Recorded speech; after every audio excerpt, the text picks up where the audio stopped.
All right, so I'm gonna try this again because D Graham, I was muted because I'm trying to get everything all squared away. So you know what I'm gonna do?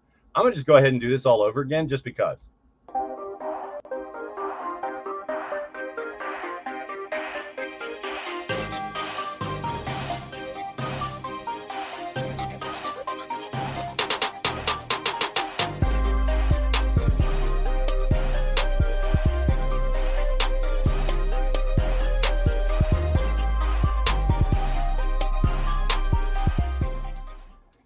See, the first time that I was getting everything ready, I was trying to apologize for being a minute late.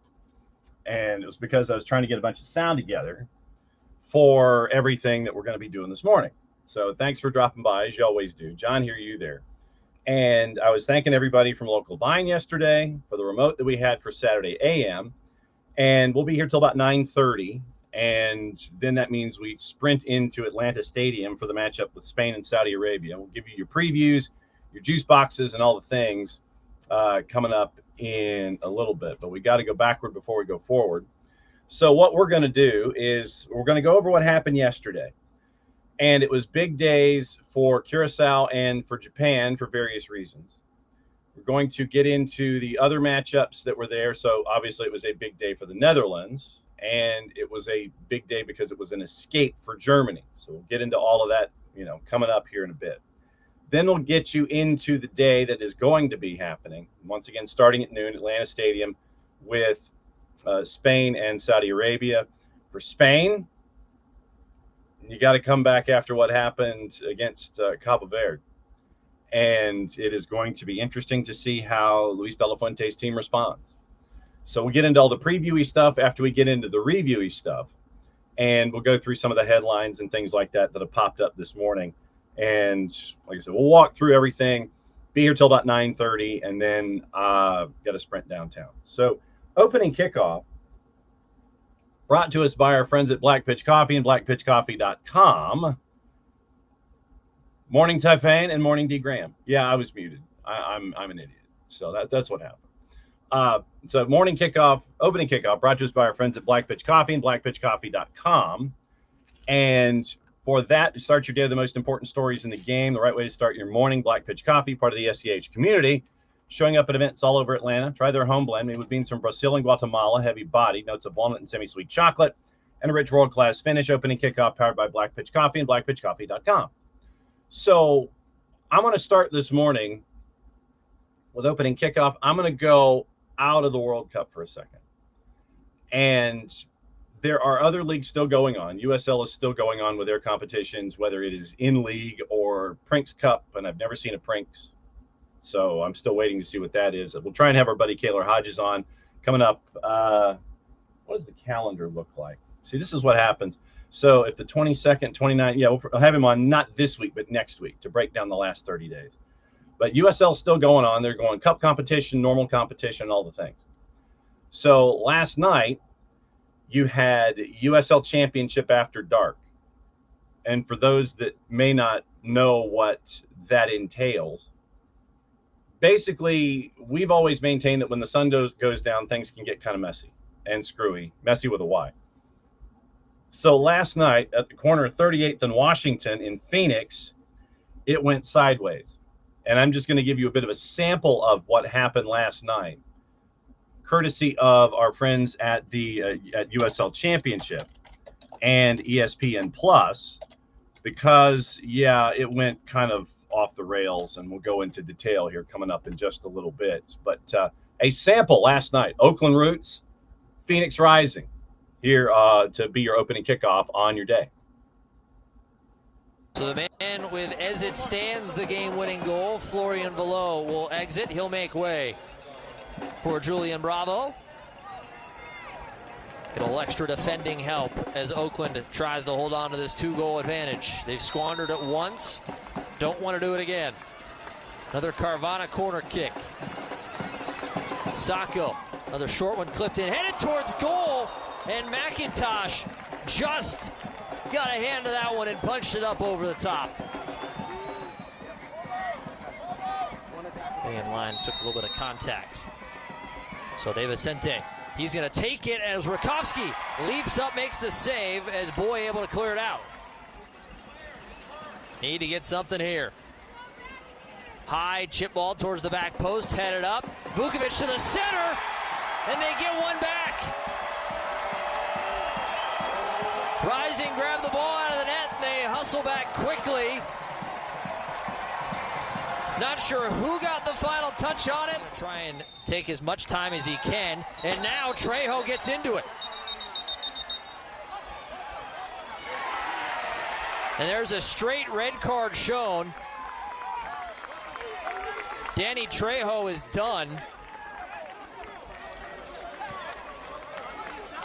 as he and Biasi got into it. Grabs the legs of Biasi and just rips him to ground near that ad board on the goal line. And so that is going to be the last bit of action. What a wild night in Phoenix. 7 goals. And it was 7 goals, not just 7 goals, mind you. And this was the Prinks competition from, I think it was Prinks Cup competition. But it was a 7-goal second half. 7-goal second half, mind you.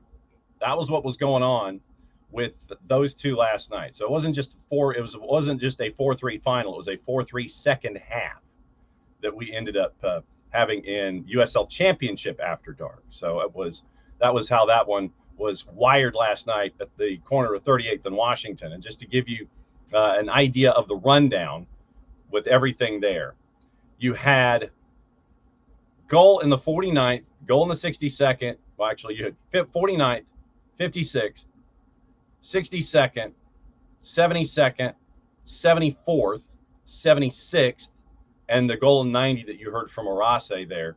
And so then by the time we were done, you end up with 2, 5, 6 yellows and 2 reds. 8 cards, 6 yellows, 2 reds, 7 goals in the second half in front of a crowd of just under 3,800. Ricardo Fierro in the man in the middle. So in league play, Roots over Phoenix Rising by the score of 4-3. And it was a very, very busy night. Orange County over Vegas 3-2. And I believe Garrison Tubbs got the game winner in that one with 14 minutes to go. Yep, Garrison Tubbs got the winner. So your ATO UTD flashback, Garrison Tubbs getting the winner in the 76th. So Orange County wins at 3-2. Other scores of note, Charleston knocked off Sporting Jacks at Hodges at the University of North Florida by the score of 5-2. And Charleston continues their winning ways. Glad that Dell was able to make it here for the game at Atlanta Stadium. 3 goals in 7 minutes within the first 20. 12th, 14th, and 19th.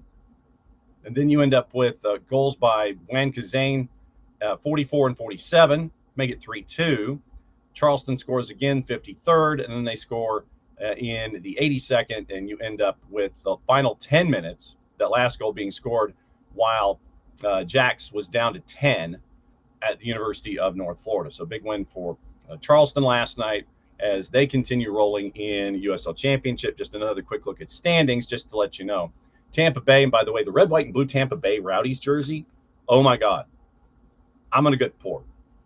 Tampa Bay is 8 points clear of everybody, including Charleston. But then there's that gaggle that we talk about. Charleston at 23, Detroit City and Lou City at 21, Pittsburgh at 20, Indy 11, and Hartford at 18. Indy has one more win and a better goal difference. And then the Miami FC's at 17 points. Our friend Michael Parkhurst and Rhode Island FC, they're hovering at 15. Legion at 13, Loudoun at 10. Brooklyn is at 9 with a record of 2-8-3, and Sporting Jack still looking for their first win of the season in USL Championship with a record of 0-11-3. Western Conference, crowded. Orange County at 23, Roots at 21. They are ahead of San Antonio on goal difference, same number of wins. FC Tulsa's at 19, New Mexico United at 18. Rising at 17, El Paso Locomotive at 16. And Sacramento is at 16, as is Colorado Springs. Same number of wins. And then you're getting into other categories, head-to-head and such. And El Paso right at now, that's why they're the 7. Sacramento's the 8. And Colorado Springs is the 9. All at 16 points. Vegas is at 15. Lexington's at 15. They have don't have head-to-head, and then Monterey Bay's at 14. So the West, top to bottom, separated by 9 points. 12 teams separated by 9 points top to bottom. That is not the case in the East. So the East has everyone chasing Tampa Bay, sorry. Then Charleston, and you've got 8 points from 2 to 9. So 8 points separating 8 teams. But the West is absolute chaos, 9 points separating top to bottom in USL Championship. But that was the chaos last night of 7-goal second half. And then what went down as the match was ending is opening kickoff presented by our friends at Black Pitch Coffee and blackpitchcoffee.com. So that is the rundown of that. So I took care of the first bot, Functional Snickerbee. You've been taken care of. The second one that is just showing up apparently like disappeared the second as a handle, the second that it showed up. So that's where we are with dealing with bots. And thank you to all of you who will go in and report them as much as I will try and have them blocked. So once again, the heads up to all of that, and thank you for doing all of that. Okay, let's get into what happened yesterday, and we'll go forward. We'll work from the back. We'll work from beginning to end, because the Palace intrigue continued literally as everything went from 1 to 1 to 1 to 1. So it starts off yesterday with the Netherlands and Sweden. And we know what happened with Sweden in their first match. They put 5 on Tunisia, and that was it for their first coach. That story we'll get to in a bit. But the Netherlands, Brian Brobby a brace, say that 10 times fast, 5th and 17th. Cody Gakpo scores in the 47th and the 54th. It was 4-0. Netherlands were rolling. Sweden finally did get a goal from Anthony Elanga in the 59th, but then Crescencio Somerville, who has been the talk of transfer rumors overseas, got one in the 89th. That'll boost his stock. And so the Netherlands get the win 5-1 over Sweden. So as ye deliver, ye shall be delivered. Sweden got 5 against Tunisia, gave up 5 against the Netherlands. That one was in Houston. So looking at just some of the stats, 16-10 in shots, Sweden. Of course, once again, when you're chasing and you're down by 4, that makes sense. 8 shots on target compared to 7, and 8 shots inside and outside the penalty area. So it was an even distribution on the day. 19 final third entries down the left-hand side for the Netherlands, 5-5 on inside left, 13-8 down the middle for our friends from Sweden. Right inside was 12-8 to the Netherlands. Right-hand side, 15-12 to Sweden. And I love what FIFA is doing here when it comes to breaking everything down. Literally what they do is they'll take a bunch of different categories that you wouldn't have thought of, and we'd be talking about them all day. But it's discipline, distribution, line breaks, offers to receive, attempts at goal, that kind of stuff. And 48-43 time of possession for the Netherlands. 9% is listed as being in contest. See, they even break it into a third where you don't have a true decider of who is in possession. So if there's like back and forth, they consider that to be in contest.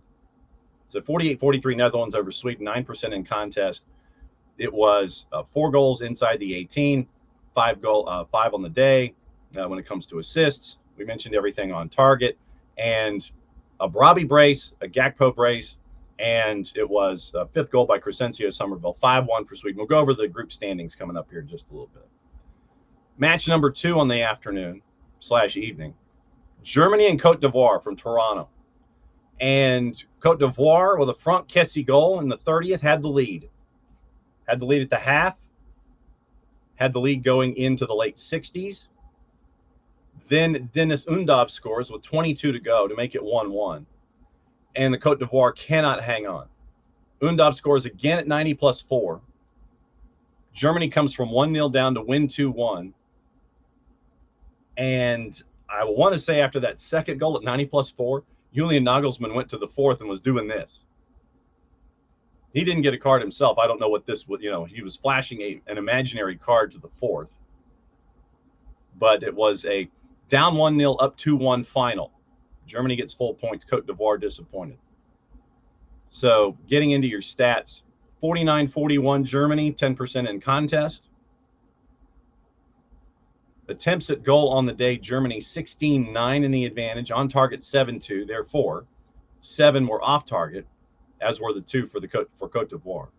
Inside the penalty area, 9-5, and then outside, obviously, 7-4. Final third entries, it was 38-48, 48 and 28 is what? 76 for Germany compared to 22, 25, and 20, 45. So they had basically a 40% advantage in numbers of entries into the final third, 76-45. Looking at distribution, crosses and such, but this is the downside for the FIFA having all these statistics, is it trying to sit there and look for other things. So forced turnovers, 47-43, pressing applied more by Cote d'Ivoire is like 52-48 percentage-wise on a total of 609 total pressing applications. 316 out of 609 went to Cote d'Ivoire. So that is the final in the second match. 2-1. Then we go night side, and things just went nuts. Group E in Arrowhead, you had the number 23 team in the world. And D. Graham, I'm with you. I'll take as many stats as I can to try and explain what's going on these days instead of going generic here, generic here. Here's a wide number, and what does it mean? I want as much context as possible. At Arrowhead, number 23 Ecuador, and depending on which one you look at, anywhere from rank 89 to 92 in Curacao. And sometimes you just have one of those nights. You just do. By the end of it all, goalless draw, Ecuador and Curacao, frustration all over the place for Ecuador. You're going to hear from their head coach, Sebastian Becasese, coming up in a bit. Then, stats, 65-23, 12% in contest. It was 74-26 for most of it. 74% possession because Ecuador, basically Curaçao's like, ball's got cooties, we don't want it. We're going to defend, and we want to try to create turnovers, and we're not really going to hold on to the ball. We're going to go down, we're going to shoot. We're going to use our speed to try to get around defenders. After the turnover happens, turn, down the field, fire, next possession. It was 74-26 at one point. It's listed by FIFA at 65-23 with 12% in contest. The goals. They have the goal category. 5 different categories, all the zeros. So why even have it? Attempts at goal. This is where the fun starts. Attempts at goal, 27-10. And this is part of the storyline here. 27-10 Ecuador. 15 on target compared to 3. 9 off target compared to 5. Inside the penalty area, inside the 18, 20 attempts of the 27. Compared to 4 for Curacao, which meant 7-6. But you notice, since we didn't talk about goals, and you've got attempts at goal, 15 on target for Ecuador, that means one thing. That means that Eloy Room, at the age of 37, had 15 saves on the night. And it turned into something that we were looking at. Literally, I'm sitting here and I've got SofaScore in one hand, I've got the game in front of me, and I'm sitting here and I'm monitoring shots on goal, saves, that whole thing. As the game's going on, as we're getting closer and closer and closer to Tim Howard's 16, I was just getting to the point of like, come on, just shoot. Give me another couple of shots. Just make it happen. But Eloy Room makes 15 saves, and he now is the undisputed world champion in a 90-minute contest. Because remember, Tim Howard's was 90+. Eloy Room, 90 minutes, 15 saves, new track record for the World Cup. I'm gonna go through all these offensive numbers just to continue to add to frustrations. 36, 45, 65, 88 final third entries for Ecuador compared to 27 for Curacao. But once again, they don't care. We're going to be clinical. We're going to defend. We're going to defend. Fouls, 10. It was 17 fouls that were called in the match by the center ref from the People's Republic of China, and 10 fouls against for Curacao. Half of those were yellow cards, and there was some very physical and somewhat nasty stuff that was called. So it was warranted. 10 fouls, 5 yellows, 7 fouls, 1 yellow on the flip side for Ecuador. 33 crosses for Ecuador compared to 1 for Curacao. 1. Crosses completed 12, so they were 12 of 33. Curacao did not complete their 1 cross attempt. 9 corners, 12 free kicks, nothing. Nothing. And so after the match, we have the processional of managers and such. And the first one in, and I was wondering how they were going to handle this. If it was going to be Sebastian Becasese from Ecuador, or if it was going to be Dick Advocat from Curacao. Becasese came in first. And one of the last question that was given to Sebastian Becasese was one of those questions where, and this is going to be through, obviously, voice of translator, but he was asked, well, a lot of the fans think, frankly, in a situation like that, look, if you're the writer, just say it. Folks think you ought to be fired instead of singing. Some folks I've talked to, just look, I think you should be fired. So here was that question and the answer, a very passionate answer from Becasese through the voice of this is through translation after the match, and once again, courtesy of our friends at FIFA. There is a lot of discomforts amongst the Ecuadorian fans. Many of the fans want you out from the national squad. The colleagues said that this was foreseeable because Ecuador showed throughout all of this time a lack of capacity to finish. There were no options. Do you believe that this night we had a big crash here? No, because we still have another match. Discomfort, well, I already talked about it. Well, the options are there.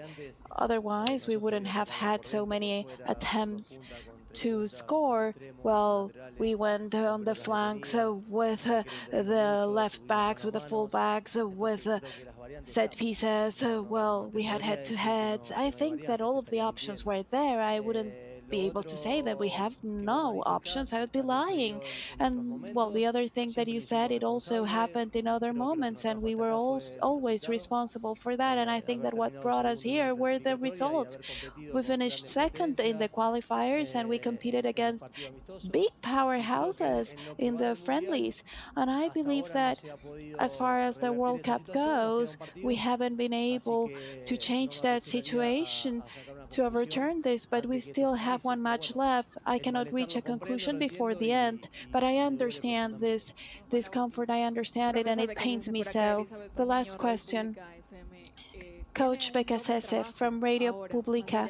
You have twice as much work now. It goes beyond the physical work. You have to work mentally with the players. You have to strengthen them mentally. How are you going to work with that after the outcomes that we have seen? And if I had to ask you to say in one word or in phrase, how would you describe the current moment that the team is experiencing? Well, I'm not a person who just say things with words or phrases. This is something that I'm experiencing, and I think that this is an uncomfortable moment, and I don't think that we deserve this. But life gives you things that you need, not the things that you want. Sometimes you have to go through these painful moments, and you have to do it with honesty, with integrity, transparency, and we have to do it with a lot of dedication and commitment, just as we do every day. We want to look for the best version of every footballer, of every member of the squad, for it to work better. And the way we work, well, I think it's this.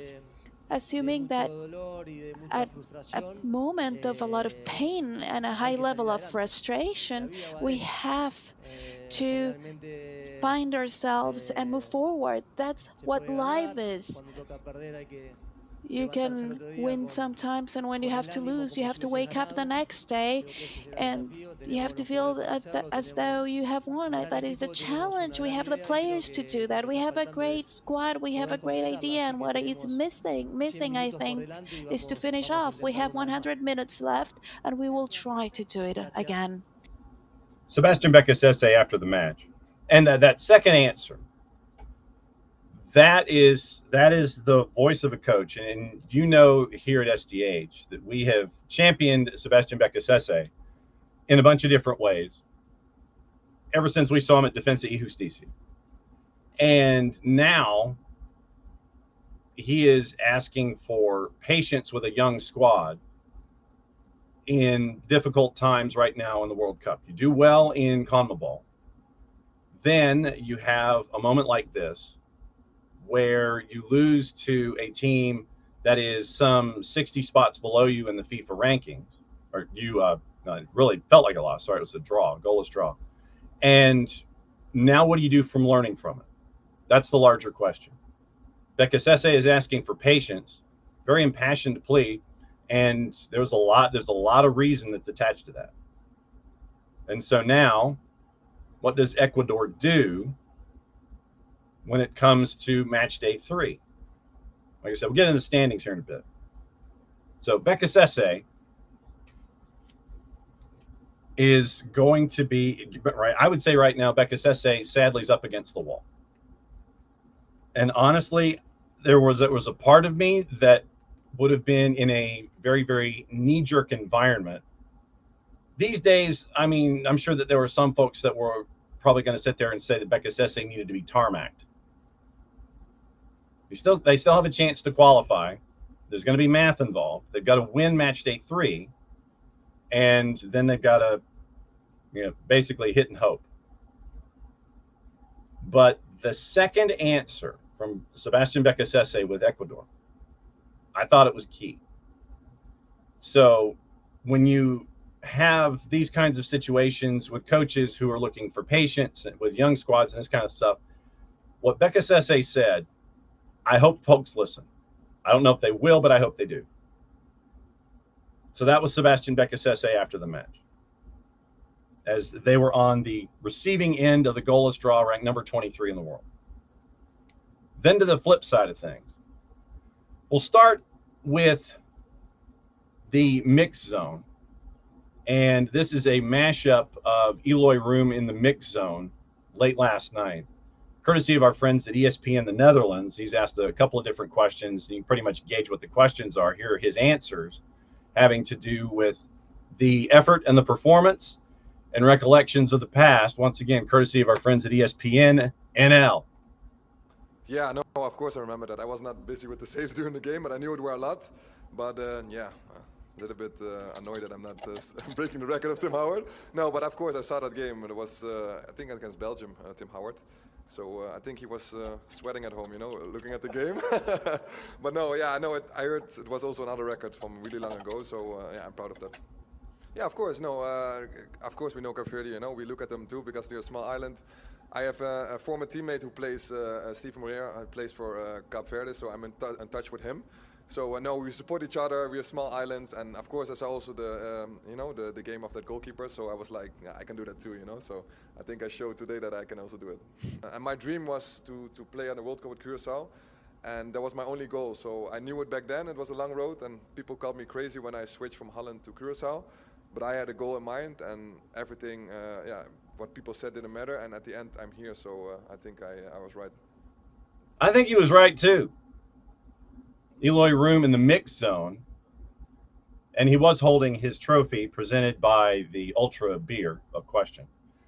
And now we go into the press conference room, and it's going to be kind of a back-to-back, and once again, there's some translation that's involved here. You're going to hear both Eloy Room and head coach Dick Advocaat after the match about what it means and what it means for a nation like this that has fought to get to this point. First ever tournament, first ever point. And especially after what happened against Germany, where you're tied at 1 and Germany just decides, okay, yeah, we're done here. Score an extra 6.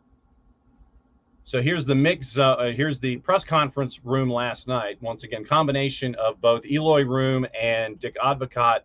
You're probably going to hear some Dutch, and it's translated once again courtesy of our friends from FIFA.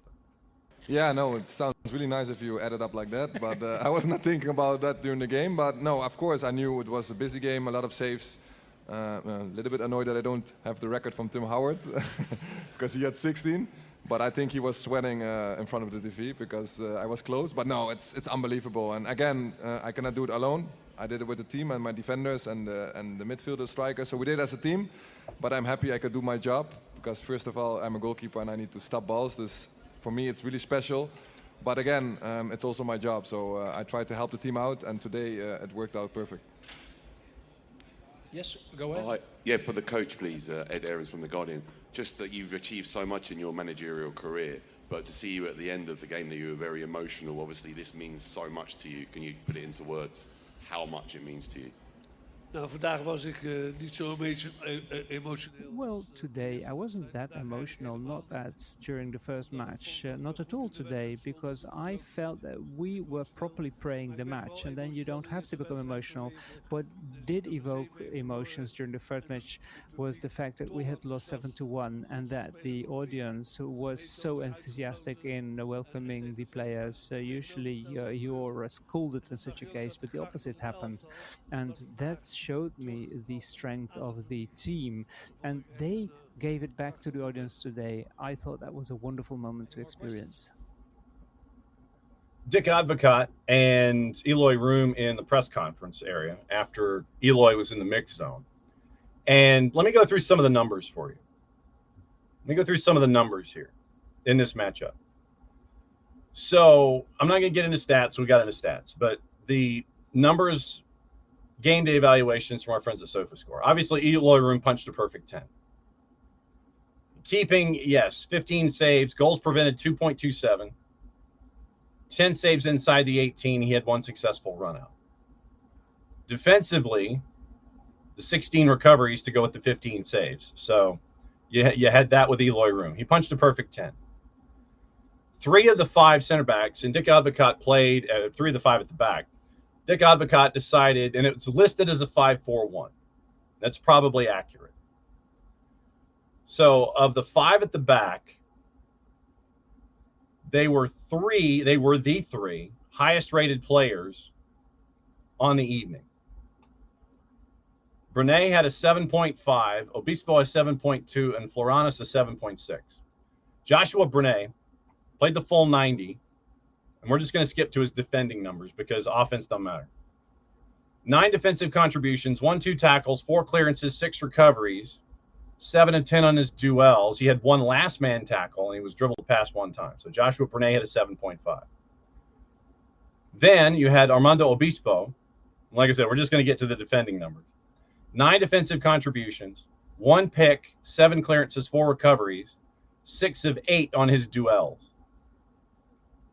Then Joel Constancio, Floranus, once again back to the defending numbers. 11 defensive contributions, 1 a tackle, 2 picks, 4 clearances, 2 blocks, 5 recoveries, 1 every duel on the ground, 3 for 3. So when Eloy Room is talking about everyone in front of him, he's not wrong. Yuri Ngari had a 6.8. His defensive numbers, 9 defensive contributions, 2 out of 3 on tackles, 2 picks, 4 clears, 2 recoveries, 4 of 7 on his duels. And then it was Fonville, Devron Fonville, who was his left back, played 76 before he was replaced late. 4 contributions, 1 for 2 in tackles, a pick, a clear, 2 recoveries, 4 of 8 on ground duels. So that was the back line for Dick Advocaat and for Curacao. That was what they got into in this matchup. So that was, you're going to look at all of the numbers for Curacao. You're going to look at all of the info going in. And you really can't say enough about what went down last night. And it was a great watch. And then we just talk about how folks are on their head, you know. And that's what you got last night from Eloy Room. You had one of those moments, you had one of those matches where Eloy Room was just,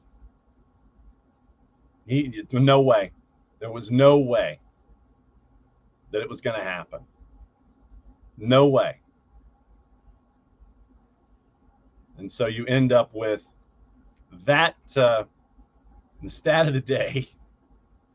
Eloy Room in 15, I think, is really the stat of the day. In 33 World Cup encounters between CONMEBOL and CONCACAF, it was the third goalless draw in history. First time since 2014 group stage, Brazil and Mexico. And before that, it was the 66 group stage with Uruguay and Mexico. Ecuador have kept 11 clean sheets in their last 13 matches. Enter Valencia made his 8th World Cup appearance, equaling the Ecuadorian record held by Edison Mendez. Curacao and Cabo Verde, first-timers getting their first points in their first tournament. 35 matches at this year's tournament, second goalless draw. The only other came with Cabo Verde and Spain. So that was that's your stats of the day when it came to that particular matchup. I mean, and we know what Dick Advocaat has gone through as a coach and a father, frankly, to get to this point. And obviously, you send your love to them with everything that his daughter has gone through. And you tip your hat to him. And obviously, like we said with Sebastian Becasese, stuff's gonna be dicey.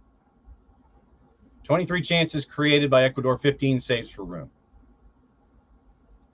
Germany, because of that, and combining that with the win, they are in the round of 32. And so everybody's sitting there saying, well, did he just tie? Well, no, he didn't. He didn't quite tie him. But here's your rundown of what the numbers look like. FIFA records Howard as 16 saves, but once again, that's longer than 90 minutes. Opta recorded the figure at 15. FIFA has him at 16. Ramon Quiroga at 14 for Peru in 1978. Stoyan Yordanov for Bulgaria in 1970. Curacao 81st. Like I said, depending on what you're looking at, you're looking anywhere from 79 to 92. Room did get the social media bounce, by the way. 100,000 followers starting. Now he's over 500,000. 6 saves in the first half. One of those was on a point-blank breakaway by Inter Valencia, and that was, I think that kind of might have set the tone for the evening. Valencia in by himself behind the D, and you end up with a big save by Eloy Room, and that might have been setting the tone. Parrying shots with distance and with power off to angles where no one was going to be able to have any kind of a successful rebound. Save of the year started the MLS Cup final that Columbus won back in 2019.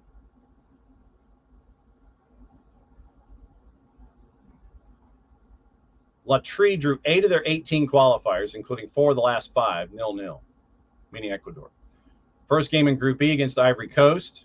Then you had Damad Diallo. And so you had Becasese. Now, obviously, we played the tail end of the press conference. Inter Valencia, 49 goals in 107 Ecuadorian matches. No one else is chipping in at all. Gonzalo Plata has 8. Literally, it's like Valencia and everybody else. No one else is there in the double digits in goals. And so now Ecuador, you're going to have to get a win in match day 3, and it's going to have to be against Germany. So that's what match day 3 is going to be for Ecuador. You're going to have to win against Germany and put up a number. 62 shots for Ecuador in their first 2 matches, failed to score. So that's what you were looking at with Ecuador and Uzbekistan. I mean, with Ecuador and Curacao. Sorry, getting ahead of me. So Ecuador and Curacao goalless draw. Then we go to the last match. We go to the last match of the day, which for those of us here on the East Coast was not fun. Midnight Eastern kick. Midnight Eastern. And you had, once again, another subplot with Japan and with Tunisia. Remember, Hervé Renard is now the interim in Tunisia after what happened in match day 1. And so now, what was Tunisia going to do? What was Tunisia going to do in this matchup against Japan? And it wasn't pretty. It was not pretty.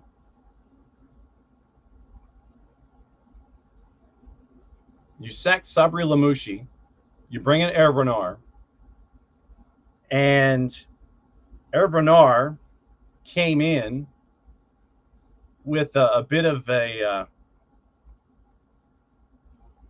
I'm not going to say, he's got on his, he had a mission statement. So he comes in, basically ended up sitting 3 of the major stars, at least from the beginning of his time when it came to practice, because of attitude.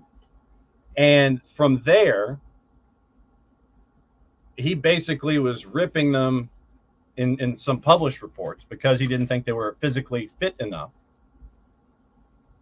He was grateful for the opportunity, but it's one of those opportunities where Hervé Renard was not a happy man. Was not a happy man. And so now you wonder what the future is going to be. Is Hervé Renard going to be so mad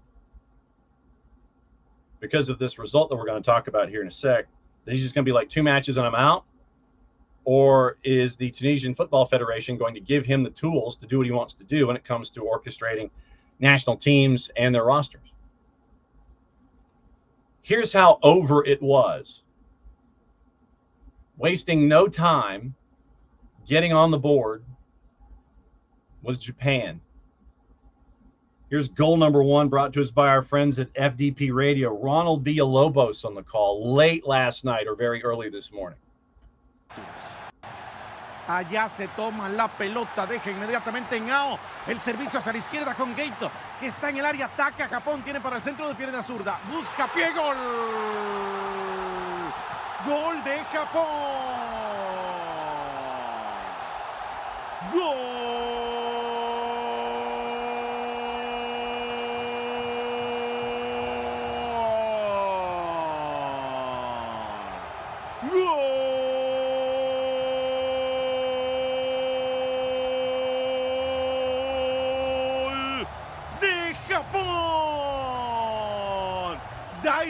Kamada encontró el buscapié en la asistencia perfecta en los 5:50 y temprano en el juego. 4 minutos de la primera parte. La Japón, local en Monterrey, le gana 1-0 a Túnez. El análisis en fútbol de primera.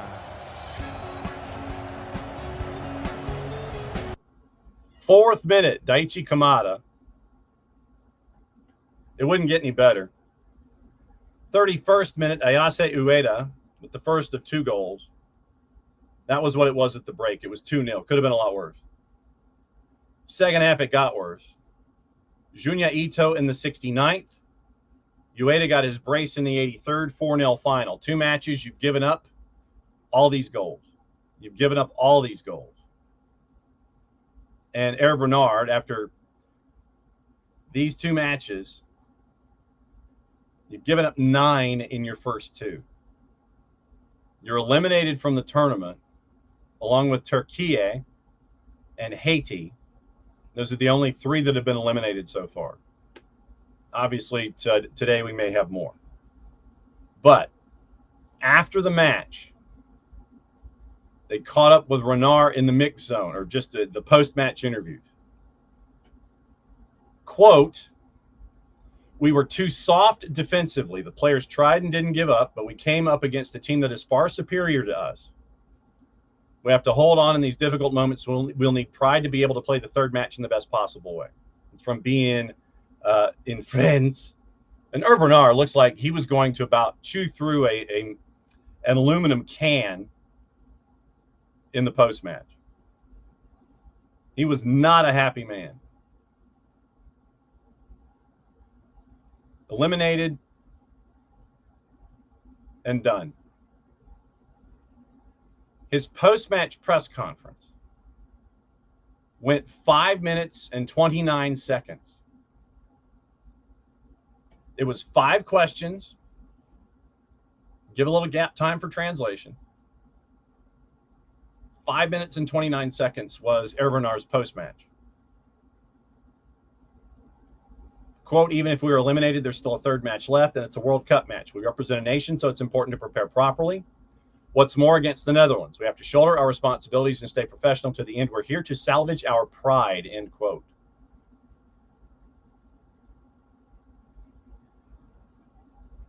And so in the matchup against Japan, you could see that there was more gumption, if you want to use that word. There's more giddy up, but there's a lot of work to do. And Renard legitimately looked like he was about ready to just knock folks in half.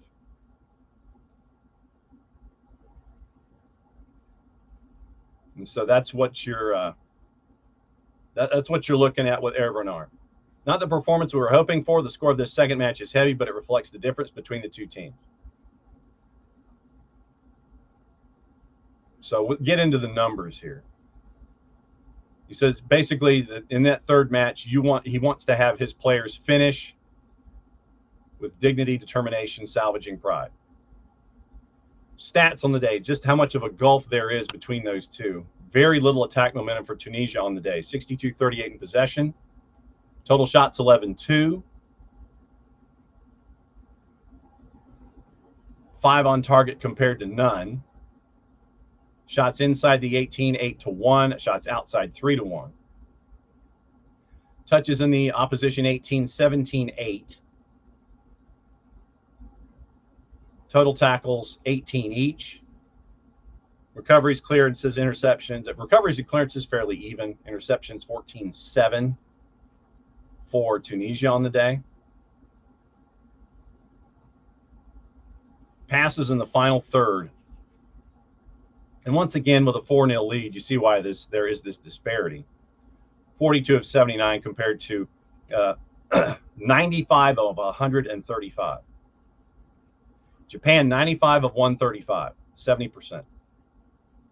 42 of 79 for Tunisia at 53%. Long balls 18-16. Crosses 2 each. Duels about 50-50. It was 43 of 81 for Japan and 38 of 81 for Tunisia. Just trying to see if there's anything else that sticks out defensively. Tackles and picks and clearances, not necessarily so. So let's take a look at the lineups. I want to get some of the numbers here.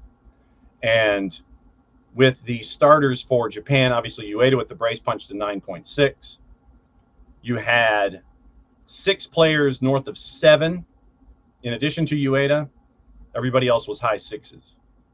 For Tunisia, on the flip side of that, Hannibal Mabry had the highest grade at a 6.8.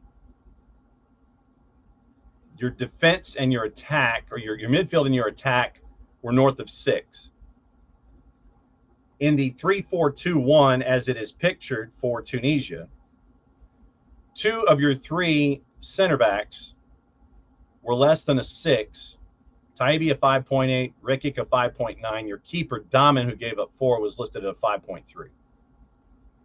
And your third center back was listed at a 6.1. Flanked by Jan Valeri and by Ali Abdi. So that was how rough it was for Hervé Renard going up against Hajime Moriyasu as the last match went away at like 2 o'clock this morning Eastern time. So now your standings going into today. Once again, Group A, Mexico's clinched it. Korea, Republic, and Czechia, 3 points and 1 point.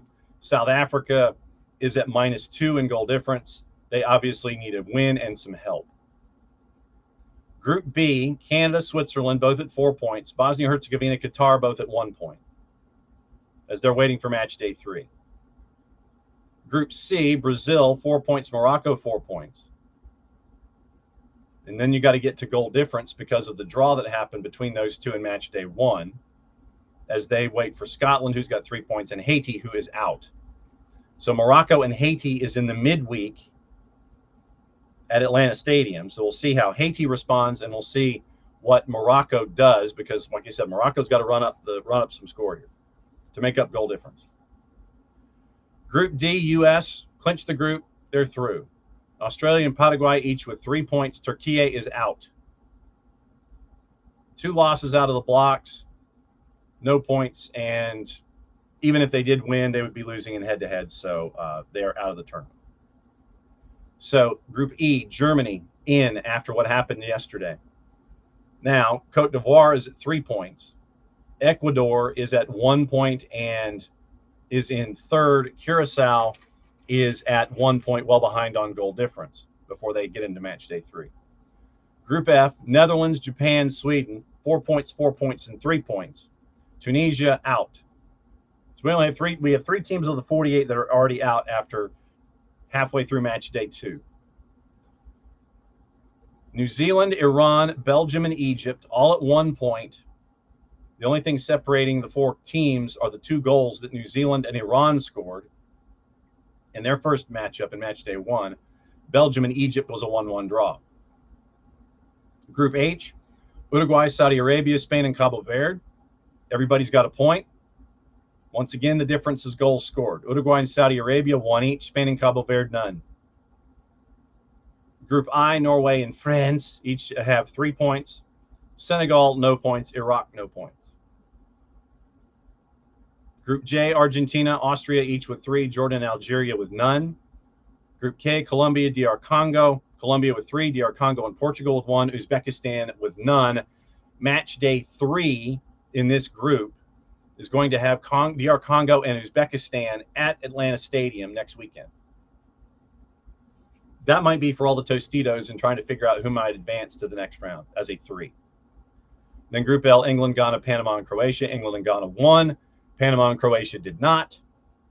And so that's where we are with Group L. So today, we'll get you into your notes. Spain and Saudi Arabia.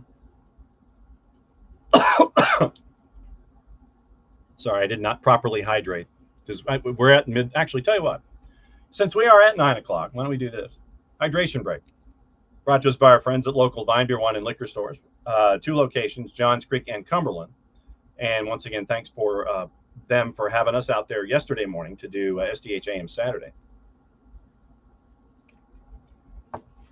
Thanks for being great partners and great friends with us here in 2026.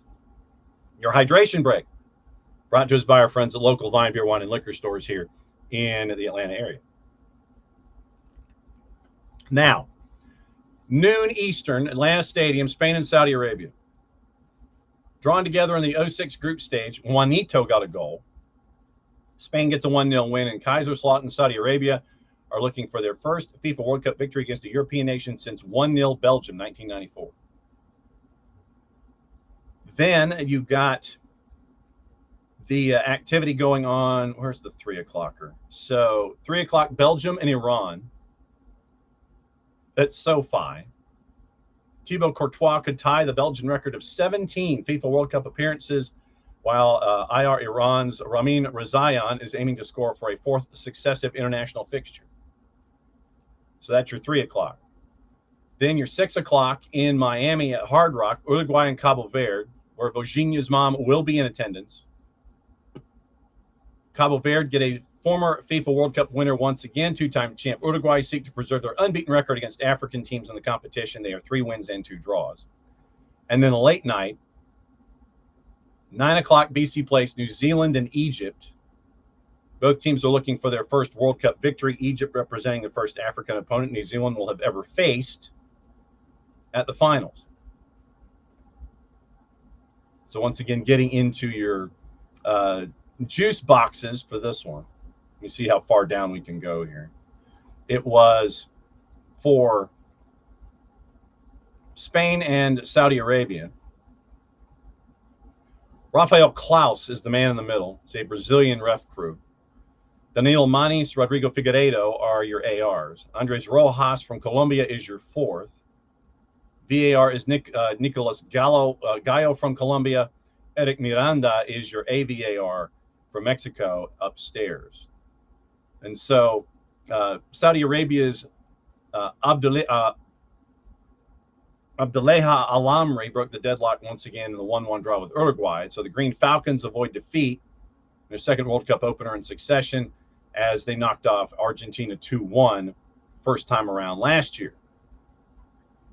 And Spain have won all 3 matches between these two sides to date, including their only World Cup clash, Kaiserslautern, in 2006. Spain prevailed also in friendlies, most recently 5-0 in Pontevedra, September 2012. Spain's most recent World Cup match against an AFC team was the 2-1 loss against Japan in 2022. First defeat by an Asian team at the Global Showpiece. Gone unbeaten in 6 previous encounters, 4 wins and 2 draws. Spain has tasted defeat in just 5 of their last 30 group stage matches, 17 wins and 8 draws. La Roja have drawn 6 of their last 9 at the World Cup. Spain defender Aymeric Laporte played in Saudi Arabia for Al Nassr from 23 to 25. Currently winless in their last 4 World Cup matches, 3 draws and a loss, equaling their longest run without a victory in the competition, which has happened twice previously. Saudi Arabia's only win in 11 matches against European teams was a 1-0 success against Belgium in the 94 group stage. They've lost 9 in a row since, the last 8 without scoring. None of Saudi Arabia's 20 matches at the FIFA World Cup so far have ended up goalless. So I anticipate goals in this one with Spain and with Saudi Arabia coming up at noon Eastern time.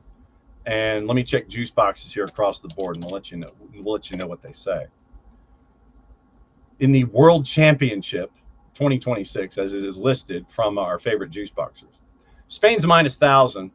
Going up against Saudi Arabia, who's a plus 2,200, draws a plus 1,100. Belgium at 3 o'clock, a minus 238, draws a plus 380. Iran is a plus 700. Uruguay is a minus 222, going up against Cabo Verde, who's a plus 800, draws a plus 320. Then late night New Zealand and Egypt. New Zealand a plus 500. Egypt a minus 172, and your draw is a plus 309. We're going to hear from Darren Baisley and Chris Wood coming up here in just a bit. So that's your rundown of your matches here today. We gave you your standings and what to anticipate. And so getting into all of the notes that are attached. I got to find there we go. There's my Belgium and Iran notes. So what to know when it comes to everything at SoFi at noon. Dario Herrera's in the middle, Argentine crew. Christian Navarro, Gabriel Chad. They are your ARs. Yusuke Araki from Japan is your 4th. VAR is Hernan Mastrangelo from Argentina. Your AVAR is Uruguayan Leodan Gonzalez. So that's your crew that is going to be in charge of all the decisions. First ever meeting between Belgium and Iran. Belgium have lost only one of their previous 7 against AFC opposition, 4 wins. Belgium have lost only one of their last 16 group stage matches, 8 wins, 7 draws. Belgium's unbeaten in their last 14, stretching back to a 3-1 defeat against Ukraine in Nations League back in March of 25. Iran's last action against the European side, 2-0 triumph against Wales in Qatar. Prior to that, winless in their 9 encounters against UEFA opposition at the tournament, 2 draws and 7 losses. Iranians have only scored twice in 3 of their last 4. Iran have lost only 1 of their last 8. Rahman Rezaian, we talked about him and his streak. He scored in their last 3 international matches. Alireza Jahanbakhsh plays for Dender. Jahanbakhsh and Belgium forward Lando Trossard were teammates at Brighton from 19 to 21. So that's your notes on Belgium and Iran. Then once again, third in the queue, Uruguay and Cabo Verde. We know the rundown of Uruguay and Cabo Verde. We know the Cabo Verdean story on a couple of different fronts, considering that they were here for Spain. And shout out once again to Sofia Cupertino, who crushed it in her assignment down there on the field. So Uruguay and Cabo Verde, Norwegian crew, Espen Eskash is the man in the middle. Jan Erik Engan and Isaac Bashevkin. Sorry, I misplaced the K. Isaac Bashevkin are your ARs. Tori Penso is your 4th. Reserve AR is Brooke Mayo. Your VAR is Willie Delahode from France. AVAR is Jerome Brissard. And your support VAR is Dennis Higler from the Netherlands. Notes on these two. First ever meeting. Uruguay unbeaten in their 5 previous matches against African competition. 3 wins. Won the last 2 without conceding. 1-0 versus Egypt in 2018. 2-0 against Ghana in 2022. Uruguay have lost only 2 of their last 15 group stage matches. Won 8 of them. Fernando Muslera could make his 18th World Cup appearance, setting a new Uruguayan record. Currently shares the top spot with Cavani, 17. Bentancur could make his 10th appearance, become the 14th Uruguayan to go double digits. Cabo Verde have played South American opponents twice before, losing 1-0 to Ecuador in June of 22 in Fort Lauderdale, 4-2 to Chile in the FIFA series in New Zealand back in March of 26. With this fixture against 1930 and 1950 champ Uruguay, Cabo Verde are facing a nation who've lifted a World Cup trophy for the 2nd successive match, once again 2010 winners Spain. Muslera and Gary Rodriguez from Cabo Verde, you heard from him in our coverage earlier this week, or late last week.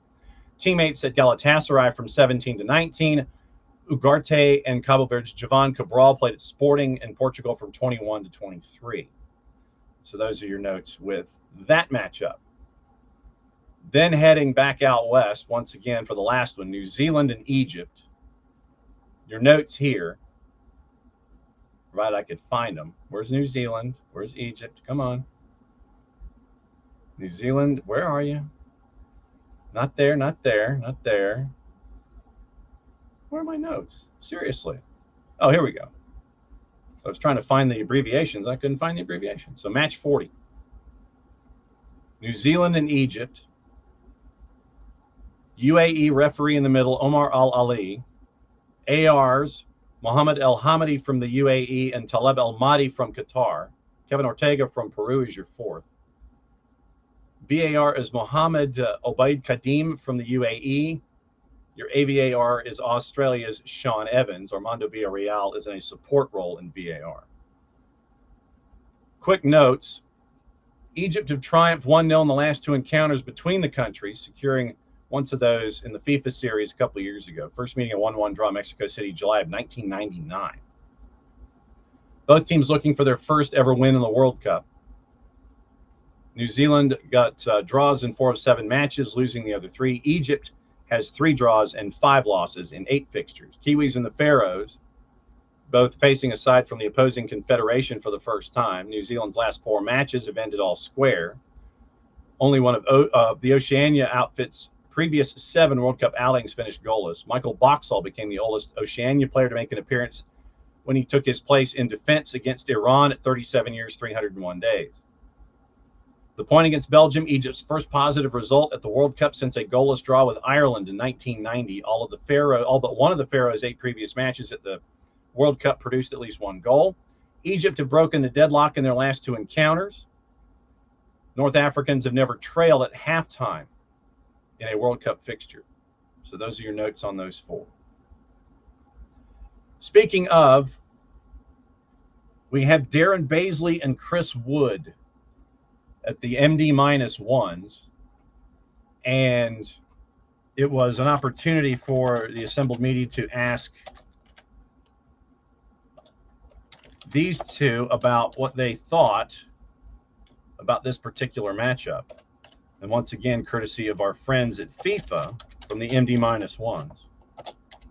Here is part of that conversation with these two and what they learned about match day one that they're bringing forward. Yeah, I mean, there's a lot to take from the game. You know, we did a big review with the players, and yeah, a lot of positives, you know, but with those moments that we know, can we do better and can we win that game? You know, when you're winning 1-0 and 2-1, you know, you come away disappointed that you haven't won the game. But you know, for us to go and perform to that level, you know, potentially one of our best performances for a long time, and to do that at the World Cup in our opening game was, you know, credit to the players. You know, they really did go out and show the world who we are and who we can be as a team. And Chris, same question for you. What, from a playing point of view, how did you feel the first game went, and what are you looking to bring into the second game against Egypt? Look, yeah, I thought we played extremely well. Started bright, got the early goal, which always helps, settle the nerves and settle everybody into the game. So I think the players dealt with the occasion extremely well. Now it's about backing it up and going again. Head coach Darren Baisley of New Zealand, Chris Wood, star striker, as they get ready for the late night game at BC Place in Vancouver. So we should all be back from our previous matches and watching everything before the late game tonight when it comes to New Zealand and their matchup with Egypt. So that's the late game. Hang on just a second. I need to continue properly hydrating here. A couple of quick things also before we get out of here. Programming reminder tonight, 6 o'clock, Atlanta United 2, Columbus Crew 2. It's going to be on the network. I'll have the call for you. Don't know how much of a pregame show we're going to have. It might just be popping up right at a little before 6, give you lineups and go, because of everything that we've got planned that we're trying to do at Atlanta Stadium for Spain and Saudi Arabia. So just be aware, tonight, 6 o'clock on the network, Atlanta United 2 at Columbus Crew 2. And I'll have that one for you, and I promise to be properly hydrated by then at the very least. A couple of other notes about yesterday. Going back to the Ivory Coast-Germany match, and Ivory Coast, the Côte d'Ivoire staff is not all that happy with Germany. Head coach Emers Faye for the Ivory Coast criticized what he said was a lack of fair play. This is from Julien Laurent from the Four-Letter.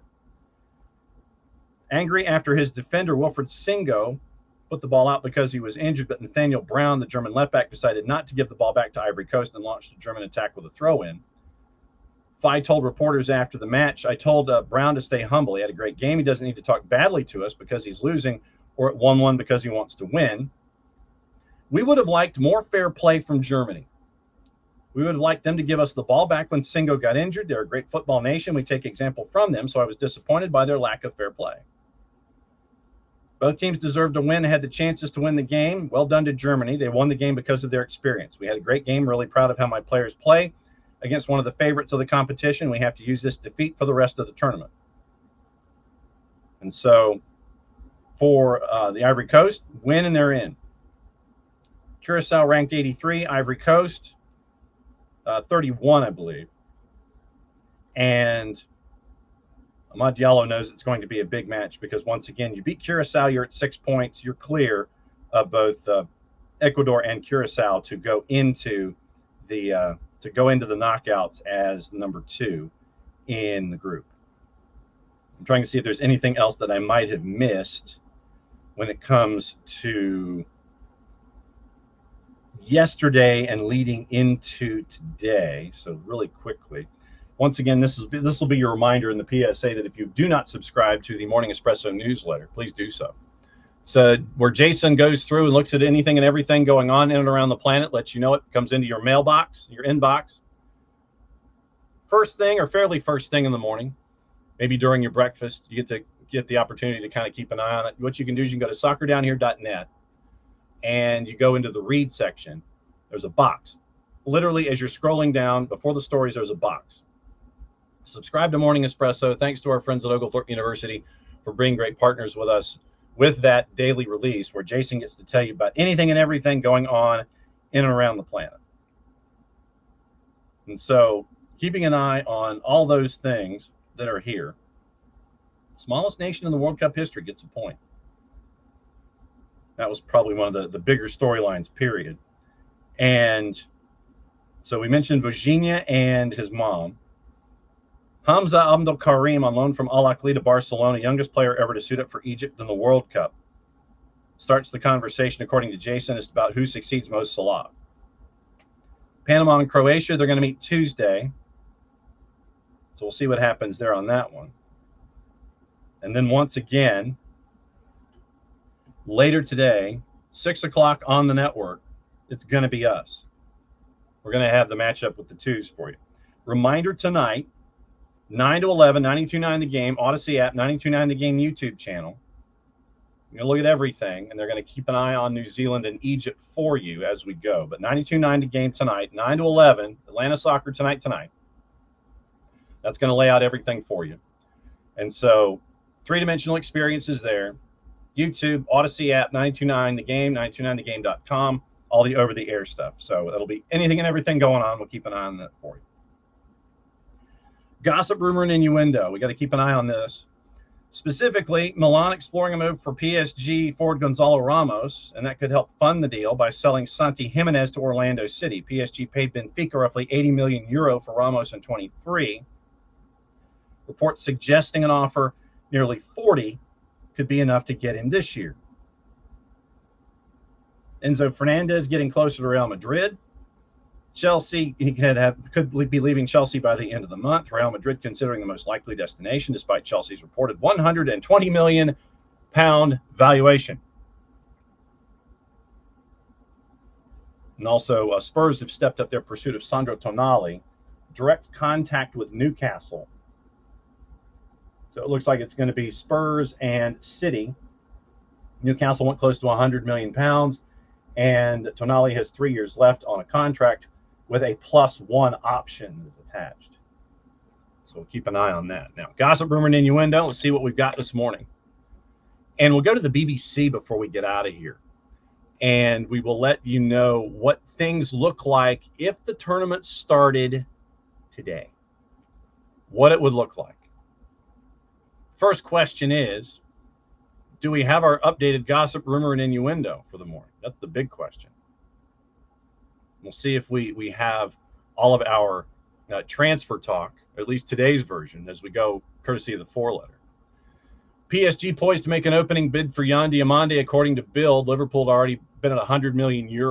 That got turned down. Leipzig won 130. They won 130, and then we'll talk. Euro. Currently playing for Ivory Coast. Liverpool's pursuit complicated by long-standing interest to PSG, who've been in contact with Diamande's reps over the last few weeks regarding personal terms. Leipzig remain committed to keeping the 19-year-old at the club. Liverpool have joined Manchester United in the race to sign Dortmund's Felix Nemeka this summer, according to Team Talk. Former Manchester City player reportedly open to return to England, despite only signing a new contract with Dortmund earlier this year. Liverpool, among several Premier League clubs monitoring the 25-year-old fee in the region of €50 million could be enough to tempt Dortmund. Chelsea keeping tabs on Liverpool's Florian Wirtz. Xabi Alonso keen on a reunion with his Leverkusen star, according to Football Insider. However, any move, you got to be Enzo Fernandez first. Figure that one out, then you'll have money, then you can figure everything else out. Atleti, Dortmund, and Villa monitoring Nick Voltemade for a potential summer move, according to AS. Newcastle seeking around €65 million for the 24-year-old, highly regarded despite his struggles in England. Immediate club future to be discussed once his involvement with Germany comes to a close. Spurs edging closer to an agreement with Mateus Fernandes over personal terms, according to Matteo Moretto. West Ham midfielder linked with a host of Premier League sides, United and PSG also interested. Spurs seemingly have got the inside track, initiating concrete talks with the player, open to joining Spurs, who've yet to send an official offer to West Ham. Spurs offer for Sandro Tonali $100 million. Other rumors, Elliot Anderson, Manchester City. That could be a trickle-down effect with some others. You could see Forest sign Inter Milan's David Fratesi, who in turn will be replaced by Curtis Jones. That's according to Gazzetta. Bayern working on extending Olise's contract at the club amid continued links to Real Madrid. It's from Sky Germany. Ben Jacobs, we mentioned Casemiro yesterday. Sky Germany again. Leverkusen already on the lookout for Grimaldo's replacement. Spanish fullback expected to join Atleti this summer. Negotiations ongoing. Corriere dello Sport. Juve willing to transfer Jonathan David for around £26 million this summer. And Randall Colomawani and Alexander Sorloth, both on Juve's summer striking shortlist. Say that 10 times fast. Former is valued at around €40 million by his current club PSG. Fabrizio Romano, Napoli proceeding with talks to sign Anand Kalaili from Union Saint-Gilloise, who's the club's right-back target ahead of Dodo. Nicola Schiro, Lazio, showing interest in Napoli striker Lorenzo Luca, who is on loan. Foot Mercato, Rennes are accelerating their interest in Sunderland forward Eliezer Mayenda. And Nicola Schiro, again, direct talks expected to take place in the next 48 hours between Inter Milan and Atalanta over the proposed transfer of fullback Marco Palestra. Now, what to watch, where to watch it, how to watch it. Brought to us by our friends at Fanatis, fntz.co/soccer down here. That link is important because it helps them out, helps us out, helps you out when it comes to all your streaming services and where you can watch more matches. You can get a lot of the A and B divisions from South America. TVB out of Venezuela if you want to add it. But if you've got a cable system in the Atlanta area and you have the Spanish-speaking package, you probably already have TVB. CDO2 or CDO Plus out of Chile. You can also get TEISE and their great coverage of Argentina's national team as they're here in this country and all the other things they do like Copa Argentina. You get all the BNs, which means you get all the BNs. You get access to Tigo Sports. You get access to CATV. You get all of the European League action that they have. You get Libertadores. You get Sudamericana. You get CAF. You get AFCON. You get all of the qualifiers there. They had the U17 tournament on the air a couple weeks ago. So all of that, Liga 1 Max Pro out of Peru. Today, Big FOX has Spain and Saudi at noon. FS1 has the other three. Belgium, Iran, Uruguay, Cabo Verde, New Zealand, and Egypt. So first one's Big FOX. The other three are at FS1. Telemundo's got all four. Universo has Spain and Saudi Arabia. Fox O&E has all four. So that's your rundown of what to watch, where to watch it, how to watch it. Brought to us by our friends at Fanatis, fntz.co/soccer down here. Once again, your juice boxes. Let's see if anything has changed. Spain and Saudi has not changed. Still minus 1,000, plus 1,100, plus 2,200. Belgium is now minus 238. Draws a plus 380. Iran has not changed at a plus 700. Uruguay and Cabo Verde. Uruguay minus 222. Cabo Verde plus 800. Draws now plus 333. And New Zealand and Egypt has not changed late night. Egypt to minus 172. New Zealand is a plus 500. And the draw is a plus 309er. Once again, remember, tonight it's going to be the twos here on the network in Columbus, taking on Columbus Crew 2, 6 o'clock kick. Probably will be there right at 6. So we'll have that on the network for you. Keep an eye out, set your notifications on all of our socials for all of the stuff that we're going to be outputting in and around Saudi Arabia and Spain from Atlanta Stadium this afternoon. Keep an eye on all that. And then we'll have the twos for you tonight here on the network. Listen over at soccerdownhere.net, probably a little before 6. I wouldn't think there was going to be much of a pregame show considering we're all going to be at Atlanta Stadium. And by the way, if you haven't had the chance, follow the World Cup Host Committee on Twitter. You're going to see a familiar face doing a preview. It's very, very cool. So your preview courtesy of one of us here at SDH. And it's not me, Jason, Jarrett, or Nick, or Sophia, or Vanessa, or Drew. Give it a peek. It's good stuff. Let me check really quickly. See if I've missed anything. Did I miss anything? Have I missed anything? Did I miss anything? I know that I'm blowing out a lot of emails this morning. Oh, by the way, Decatur Watch Fest. Driving and Crying is going to be performing, and Peter Buck is going to be sampling a new 12-string guitar. So if you are interested in Driving and Crying, go to Decatur Watch Fest, which is right there. Yeah, go to Decatur Watch Fest, right there. Peter Buck, Driving and Crying. Keep an eye on that one. I think that you got to get tickets for that one because space is going to be extremely limited. So go to Decatur Watch Fest's website, and you can find out how to go and see Driving and Crying, unless the tickets are already gone, which then just go into Decatur and listen to Kevin Kinney and Peter Buck sitting in with the band. All right, we're out. We're going to go to Atlanta Stadium, and we're going to preview, and we're going to be there for Saudi Arabia and Spain at noon. Then we're going to be getting you ready for the rest of your day across all the platforms, all the things. Twos and Crew 2 tonight, 6 o'clock here on the network, and I will have the call for you on that. So for everybody here at SDH, I'm just John. Thanks for dropping by and being a part of things as you always are. Keep an eye out and have a great Sunday. Match day 11, I think. And we'll be back at it again here tonight for the twos at 6. And then with all the coverage, Atlanta Soccer tonight after that over at 92.9 The Game and the Odyssey app. And then back at it again with AM and AST and all the things. And we'll be back at it again tomorrow morning. To let you know, tomorrow it is Abe, it is Bart, it is KCD. That's tomorrow morning on the morning show. Abe, Bart, and KCD. That's going to be your Monday before we're off and running for another week. It looks like we're going to be catching up with folks, some of our experts in and around the planet, having to do with various issues associated with the Fantastic Championships from Kennesaw State. We're going to catch up with them on Tuesday and Wednesday. We're going to have the curator of the exhibit from the Human Rights Museum and the Civil Rights and the Human Rights Museum. He's a big soccer guy. We might not get a whole lot talked about when it comes to the exhibit, but we'll try to get that in. It's going to be Tuesday at 10:30. So that's the first couple of days here on the network. So if you would please enjoy the rest of your morning, go get your breakfast, go get gassed up, dialed up, get your errands run, because everything kicks off at noon. We're out the door. Thanks for hanging out with us here for SDH AM Sunday edition. Much Plati, I'll play it safe. And since it is the end of the show, that means we get to do this. We'll see you downtown. See you back here at 6. AST tonight at 9.